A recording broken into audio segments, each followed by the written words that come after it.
So the idea here is I asked all these topics I have on my left side there.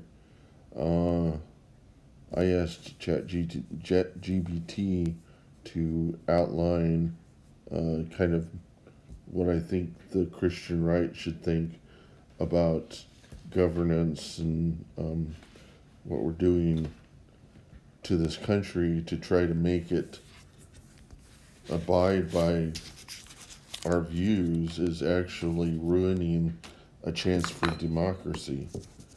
And that is that we have to give people freedom of will to do as they would want to do.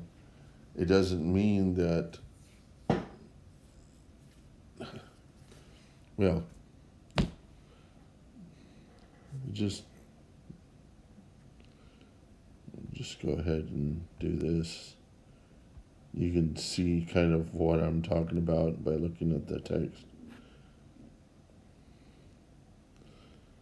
The great thing is we can use ChatGPT to convey your perspective to Christians and those on the right, emphasizing the biblical concept of free will and how it aligns with your view of government and law. You might consider the following points. Biblical foundation of free will. Emphasize that the Christian doctrine often recognizes free will as a gift from God. This principle is foundational in many interpretations of Christianity and is seen as a reflection of God's desire for humans to make their own choices.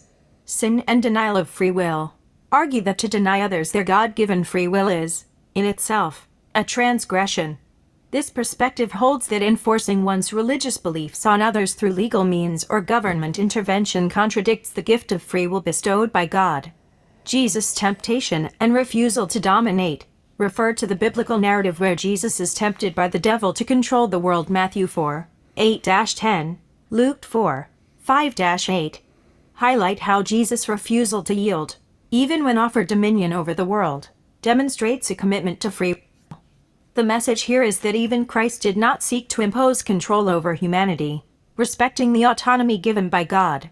Christian advocacy versus control suggests that Christians are called to be advocates for Christ's teachings, leading by example and persuasion rather than coercion or force.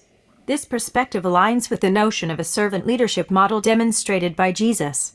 Biblical examples of law and human nature point out that even in biblical times, when God was directly involved with governance, such as in the Old Testament, it did not eradicate human failings. Use the example of the Pharisees in the New Testament, who were criticized by Jesus for their legalistic and hypocritical ways, to argue that legalism often fails to bring about true righteousness. The ineffectiveness of theocracies highlight that throughout history, theocracies have often struggled to achieve their intended goals. Argue that this suggests even from a religious standpoint, enforcing a theocracy is not in alignment with God's plan, as it tends to lead to legalism and hypocrisy rather than genuine faith and righteousness. Jesus' approach to conflict and aggression. Note that Jesus typically chose non-aggressive, passive approaches to conflict, with the notable exception of the cleansing of the temple. This can be used to argue that the Christian approach to societal and moral issues should be more about persuasion and living as an example, rather than imposing beliefs through force or law. By framing your argument in this way, you might connect with Christians and those on the right more effectively, using shared biblical narratives and concepts to illustrate why respect for free will, even in the context of governance and law, can be seen as consistent with Christian teachings.